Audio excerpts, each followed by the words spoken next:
Welcome to Living in the Contrast with me, your host, Liz Santiago.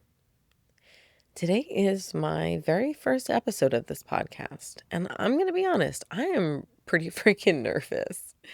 There's something to be said in this chapter of my life about finally allowing myself to be seen and how uncomfortable that can be. As I have been embarking on this journey of exploring who I am, what I am, where I've been and where I want to go, it all comes kind of full circle and it comes back to this concept of just allowing myself to be seen.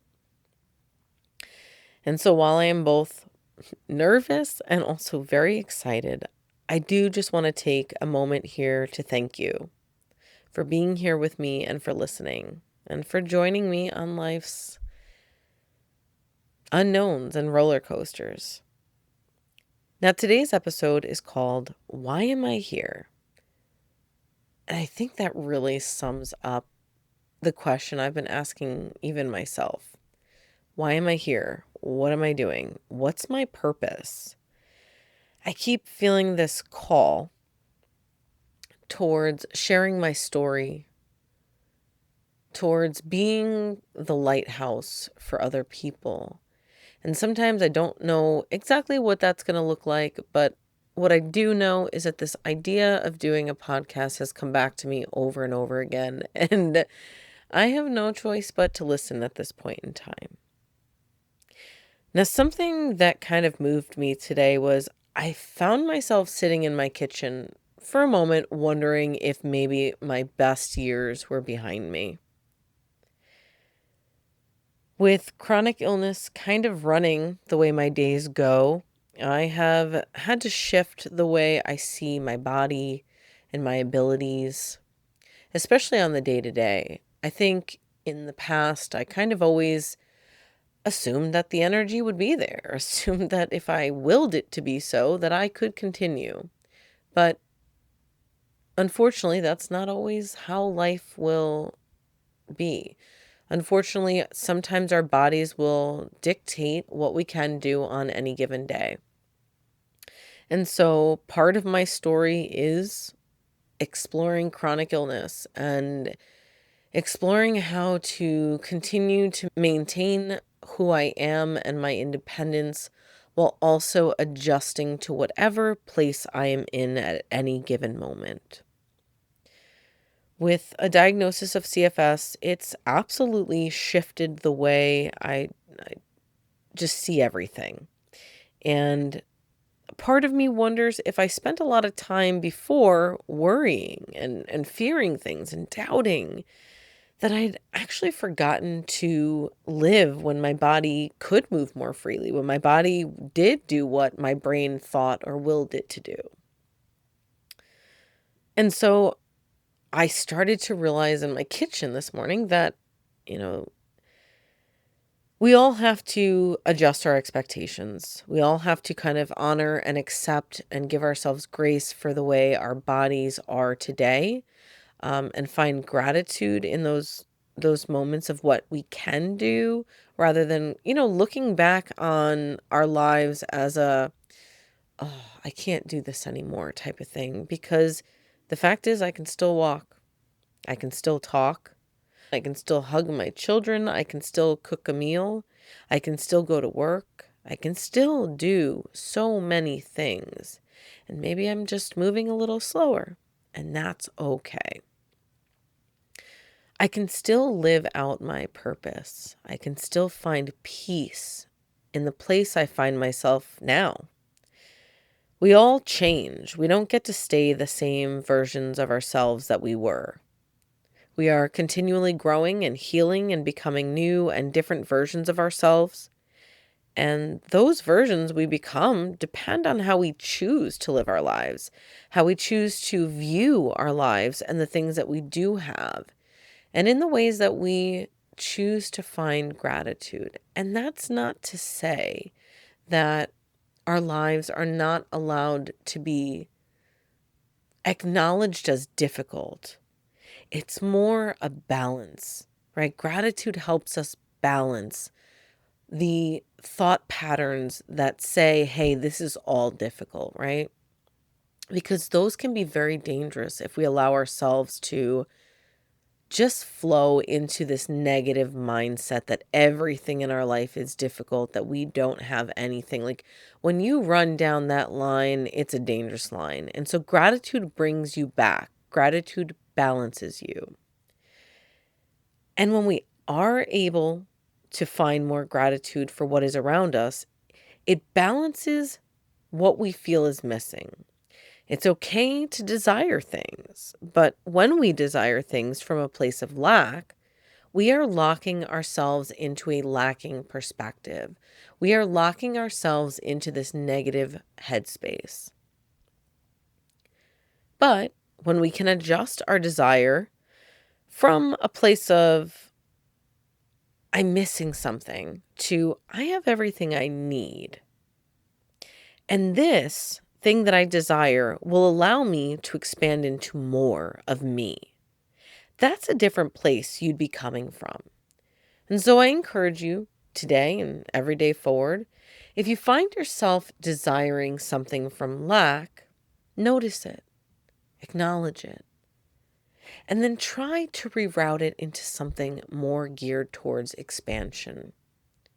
Because at the end of the day, most of us have everything we need. But sometimes we forget.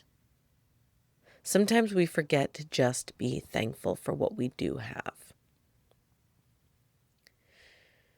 This is also exactly how I'm going to be approaching this podcast because I want more, but I want more in the realm of expansion for me and for you. And so when I found myself asking this morning, why me? What do I possibly have to offer anyone? I remembered I can give you me. I can give you my learned experiences, my perspectives, and even some perspectives I've encountered, but I don't necessarily agree with. Because I do want to bring everything to the table.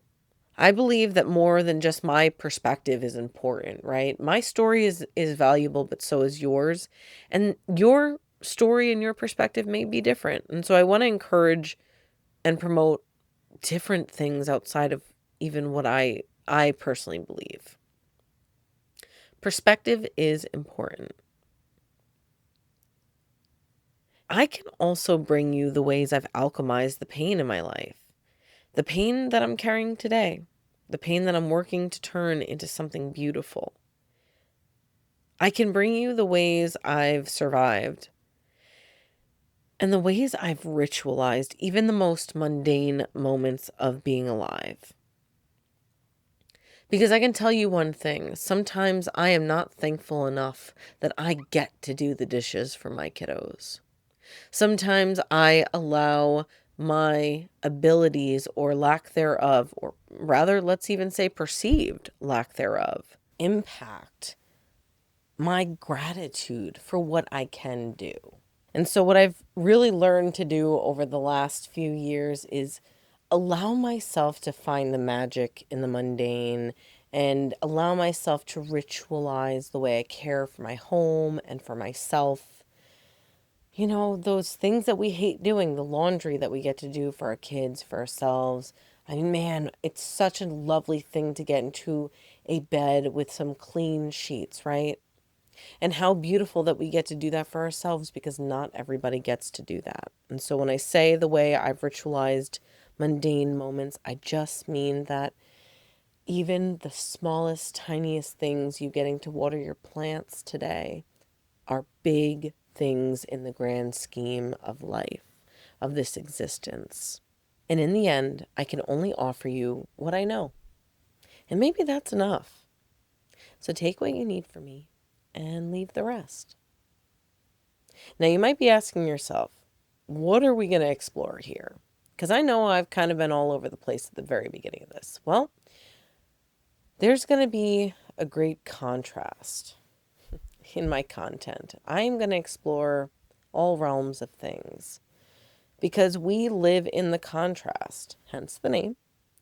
I've found in my healing journey over the last few years that everything is contrast. And the contrast is what helps us determine action, movement, or whether we just need to be still. We're going to explore healing and heartbreak, motherhood and meaning, creativity and chronic illness, grief and joy, boundaries and how to keep them in place to protect you, and peace. We're also going to explore tarot because tarot is something that I have loved for most of my life. I picked up my first deck at the age of 15, and it's honestly been such an integral part of my life and the way that I've learned to trust myself and my own intuition and self-awareness. It's been a major, I guess you would say, confirmation of everything that I've known inside. And so tarot is going to be something that is going to be heavily mentioned in this podcast. I mean, we're going to go over everything. We're going to explore poetry because poetry has been the way that I've learned to transmute and alchemize most of my pain. Poetry has always been a way for me to express things that I really held like in my depths that I wasn't even always conscious or cognizant of. We're going to explore the symbols that find us when our words fail, and all the strange and sacred experiences of becoming ourselves again and again. Some days I'll have answers, and many days I'll simply have questions. And perhaps that's the point. I don't believe we're here to fit neatly into boxes or single identities. And I certainly don't believe that we're always going to have the answers. I think that a great part of this life is our ability to question things, our ability to get curious. My healing journey taught me a lot about curiosity, about going within myself, asking myself difficult questions, learning how to be the observer in my life. Because for so long, I was always the one doing, nonstop. And then one day, I had to stop. And in stopping, I've learned how to pace myself. You see, we see that contrast of sometimes we go too steady and then we have to go full stop before we can start again, but at a new balanced pace. That contrast of going too fast and going too slow teach you the right pacing. I think ultimately we're here to remember how to be whole, how to be fully ourselves in any given moment. And I don't know exactly where this path will lead us, but I do know that this life has a way of teaching us. Again, through contrast, through curiosity, and through connection. And I do know that this path is going to lead me to my favorite self. And I really hope that it will also help you lead you to your favorite self. I've always heard the saying to strive to be your best or highest version or self, but I feel like that puts so much pressure on a person. And I don't want to compete with myself day to day. I don't want to think of what I did yesterday and try to apply it to some imaginary finish line today. No. What I've learned is that to honor my body truly, I don't have to compete with myself. I don't have to be better than yesterday. I just have to show up as I am. And I really like the idea of just being the version that brings me the most joy. And so wherever you're listening from, in your car, folding laundry, walking the dog, lying awake in the middle of the night, welcome. And thank you for being here. I really am glad that our paths have crossed, and I'm thankful that you are willing to give me some of your time to listen, to learn, to explore. Now, the final thing I wanted to explore today is how I've adapted to this new body I have. On many days, I move a little bit slower than I'm used to. And sometimes from the moment I wake up, I'm achy and stiff. And it can be really hard for me to get going or to accomplish the things I think I need to do. But I think that all of this was really a way for my body to get me to wake up, to see where I've been overextending myself, to see where I haven't been filling my own cup, where I've been overpouring into everyone else around me, where I've really been neglecting myself. Because I think a lot of times we're taught from a young age that life means we just have to go, go, go, go, go. And we are constantly reminded of our worth through what we achieve. But worth isn't dependent on what we're producing or doing or achieving. Our worth is simply our birthright. And for a long time, I left my cup empty. I kept running on fumes. And so I think in some ways it makes sense that my body is fighting me. It's fighting me because it doesn't just want to keep going along with whatever impossible list of things I set before myself. It's fighting me because it recognizes that every time I set a list and accomplish that list, it's never enough. That my mind wants to keep pushing my body through impossible ways. And so now what I'm learning is that I need to pace myself. I'm learning the word no, that no is a complete sentence. I'm learning the art of the pause before responding or committing to things. I really have to ask myself sometimes, how do I feel right now? Because I'm the kind of person who will live on autopilot. I will hustle through anything and come out on the other end of it realizing I forgot to drink water for 4 hours. I forgot to take care of my basic needs.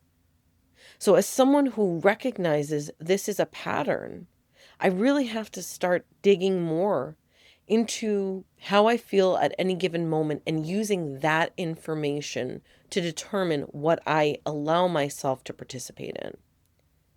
I even ask myself, do I want to do this? Because what I want matters more than being sacrificial. And if I do this thing, what ramifications might there be?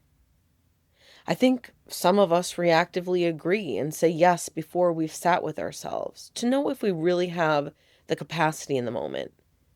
This world will often teach us to be appeasing, to say yes to everything, but no is such a powerful regaining of your energy. No is a way for you to establish a clear line of what you can and cannot do. And you know, you owe no one an explanation for your no.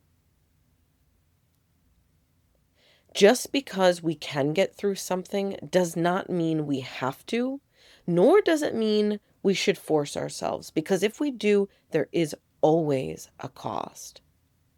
And I believe that cost is much higher than we fully understand in moments. I believe that our bodies pay the price for the world's demands. But we don't have to keep enduring. We don't have to keep burning the candle at both ends. Every bit of this painful part of the contrast of life, every bit of the burnout, every bit of that feeling of I can't do this anymore was simply a teacher. It wasn't saying that this is going to be life forever. It was trying to show you and me where we need to start honoring ourselves more. And if this resonates with you, maybe you are being called to slow down with me, to just breathe, to just be, to say no and preserve your energy, to make moves with intentionality, to find rituals that bring magic to the mundane, to be the most you've ever been. And I think a lot of it starts with honoring yourself, remaining grounded in your body, staying present in your life. Because presence is a practice. It's a daily ritual of a return to yourself. It's a daily devotion to you and honoring who you are and what you have and what you can do. It is a ritual and a devotion and an acknowledgement of the prize that this life is. And it requires consistency. It requires sitting in the discomfort of complete silence so that you can finally hear yourself. And I don't know about you, but I can tell you that when I first started to sit with myself in silence, it was really uncomfortable. And even now, it can be very uncomfortable. That doesn't mean you're doing something wrong. It means you're doing something different. We spend so much time in a world filled with distractions. Coming home to yourself means removing those in small, everyday steps. So today, I have a practice challenge for you. I challenge you to put your phone on silent for a little while. Just sit in a comfortable place. Maybe you go outside, get some sunlight. Maybe you sit under the moonlight and look at the stars. I highly recommend putting your feet in the grass or touching the soil. Skin to earth contact always helps with keeping your energy grounded and bringing you back to the moment. Or even, and this is my favorite, sitting with your back against a tree trunk. I encourage you to take long, deep breaths. And with each breath in, I want you to hold it for a few seconds. And then I want you to release very slowly. Let's practice. Deep breath in. Hold. Release. And keep doing that. And if you feel called, close your eyes. Just be. If thoughts start swarming, ask yourself some simple grounding questions. What do you hear? What do you smell? What do you feel? Stay like that for as long as you choose. I want you to know that it's okay if it's only a few minutes. This practice is less about the length of time or your endurance, and much more about the daily commitment to practicing. If you spend 30 seconds over and over every day, you're going to create muscle memory. You're going to create an easy path back to presence, to stillness, to peace, to your body. The more you can do this, the more you can regain control over at least parts of your experience. You regain control over your perspective. You have a better observation and view of what is going on around you. It allows you to practice more gratitude. It really will help you to return to self in a safe way. Our bodies are unlearning years and years of conditioning. And so it's really important that as we undo these years and years of conditioning, as we find grace and patience for ourselves, that we continue to meet ourselves with the same patience, grace, and consistency we offer to those we love. One of my favorite ways to think about this is think about speaking to yourself as if you are a child, as if you are your child. If your child came to you and said the things that you were feeling, what would you offer them?